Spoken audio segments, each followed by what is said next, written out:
Alors, qui a envie de nous parler de sa vision d'un cadeau? C'est quoi un cadeau? C'est quoi un présent? Allez, le mat.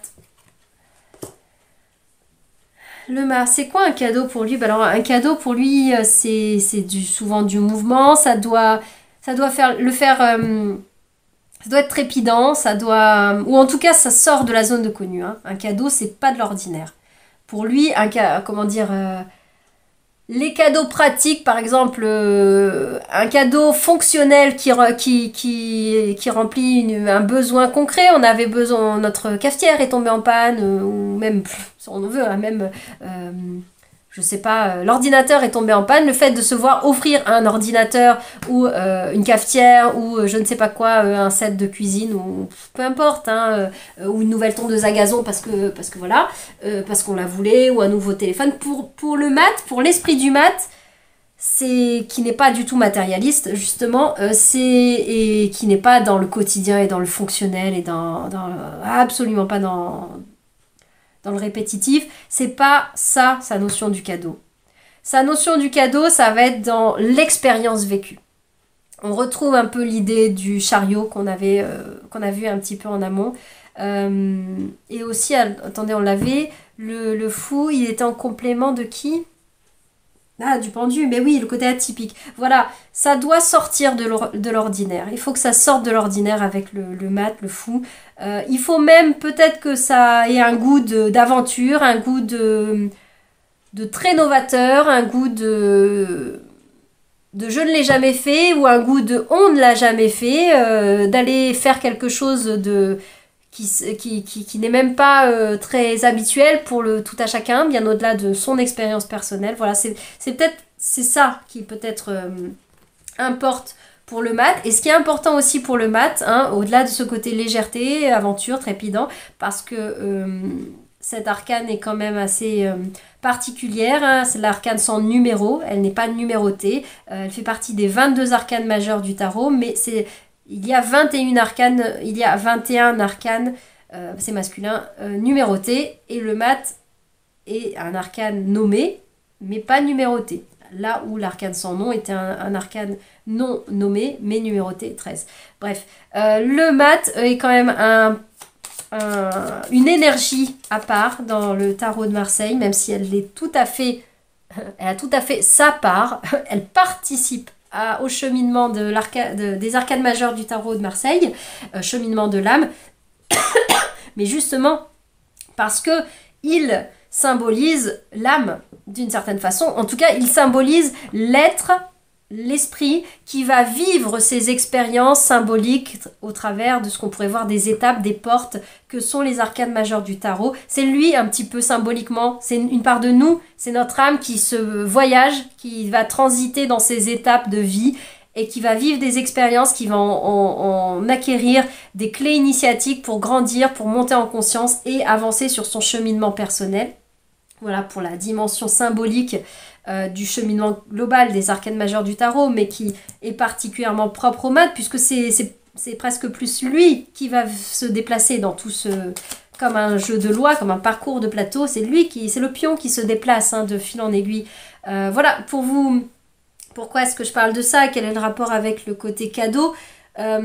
Pour lui, ça doit être une aventure, mais au sens, du coup, ça doit être une exploration, un voyage, comme on a dit là, le voyage de l'âme. C'est pas quelque chose de figé, ce n'est pas une coloration. Par exemple, chaque arcane a pu nous donner la coloration comme de sa thématique, de son initiation, de son épreuve, si on peut dire aussi, mais en tout cas de ce qui colore la case, si on peut dire, on est sur la case empereur, impératrice, ceci, cela, il y a des thématiques. Il y en a aussi bien sûr avec le mat.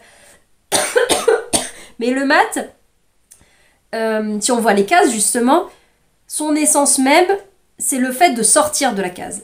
Ce n'est pas la case en elle-même, c'est le mouvement même qui fait qu'on sort de la case pour aller en explorer d'autres, et d'autres, et d'autres, et d'autres encore. Alors, le mat. Quelle vision d'un cadeau? C'est quoi un cadeau, un présent pour lui? Bah oui, c'est de la légèreté, mais complètement, c'est l'esprit. C'est aérien, c'est sans attache, c'est peut-être avant-gardiste, c'est voilà, ça peut être très comment dire exceptionnel, je sais pas là, elle fait une personne qui fait du vélo porté par des ballons. Euh, on peut faire du parachutisme, enfin voilà, on va aussi jouer avec l'extrême, hein, on va jouer avec, on repousse nos limites, hein, ça peut être les sports un peu extrêmes. En tout cas, si on se donne de la sensation, de l'adrénaline, ça n'est pas que sport, hein, ça peut être aussi, on se donne de la sensation par la plénitude, la beauté d'un paysage que l'on voit, aller découvrir même sans voyager physiquement, hein, je veux dire, c'est l'intensité, oui, beaucoup de l'intensité, notamment la Yalam, l'intensité qui est vécue au travers de l'expérience.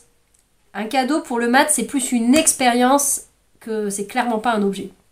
C'est une expérience. Il s'encombre pas d'objets, hein, vous voyez, hein, genre, il s'encombre même pas de vêtements, comment dire, au-delà de dire qu'ils sont neufs, mais qu'ils soient complets. Ils sont déchirés, ils sont en lambeaux, ils sont de breloques, de ci, de là, de machin. Son baluchon, il y a 3-4 trucs d'essentiel dedans. Il s'encombre de rien, quoi. Il a le bâton de marche pour avancer et puis c'est tout. Il va à l'aventure. Alors, non, pourquoi je brasse ça? C'était déjà vu. On va prendre une carte avec, tiens, au petit bonheur, pour nous dire un peu plus, même si elle semble assez limpide, cette vision d'un cadeau selon le mat. Plusieurs. Ça serait quoi? Ça pourrait être quoi? Des formes de cadeaux différentes que pourrait nous présenter le mat. C'est quoi des cadeaux? C'est des cadeaux où on n'a pas peur du ridicule. C'est des cadeaux où on se dépasse soi-même déjà.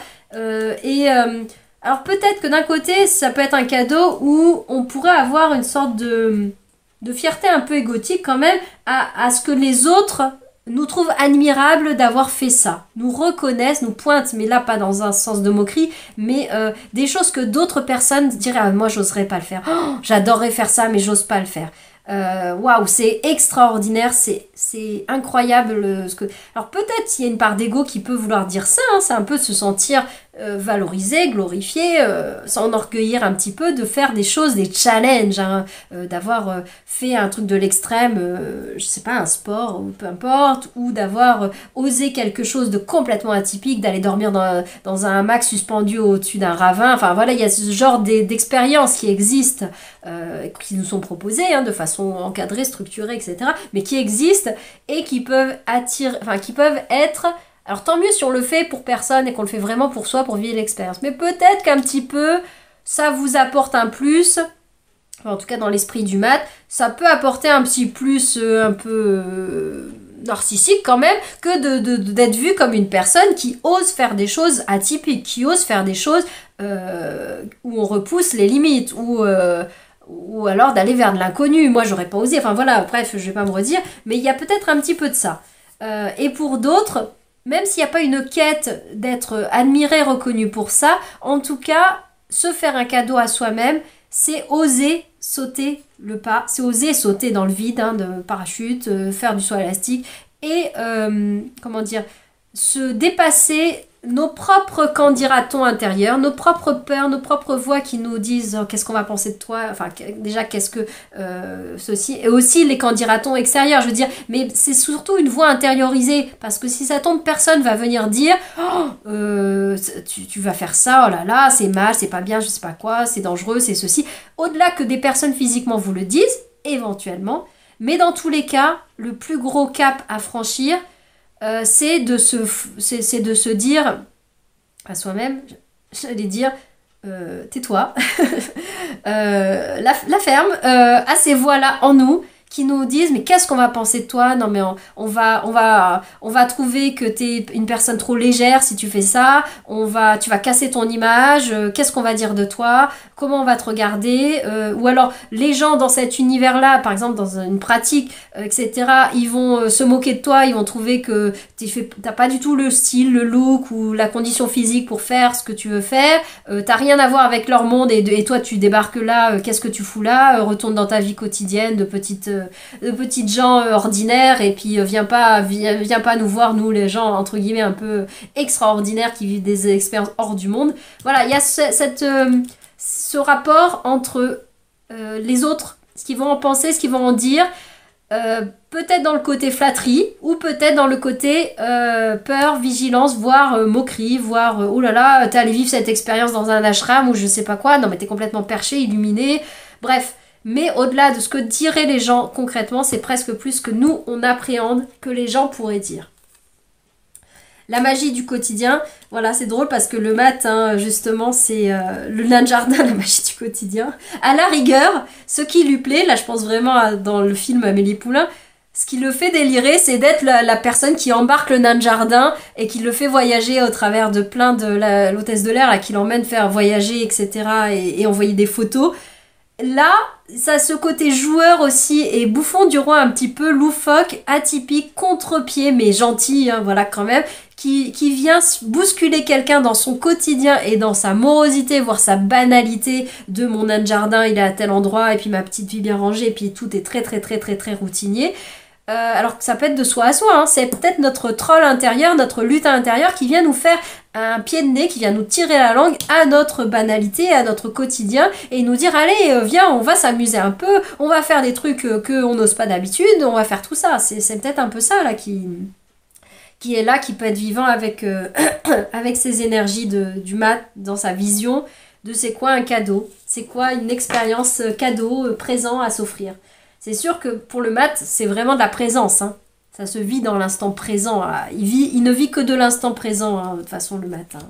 Dans l'absolu, j'ai envie de dire, vous allez peut-être me dire, penser, mais dans le fond, il n'y a que de l'instant présent. Oui, mais lui, il le sait plus que personne. Hein. Il le vit. Il le vit que de l'instant présent sans se soucier ni d'hier ni de demain.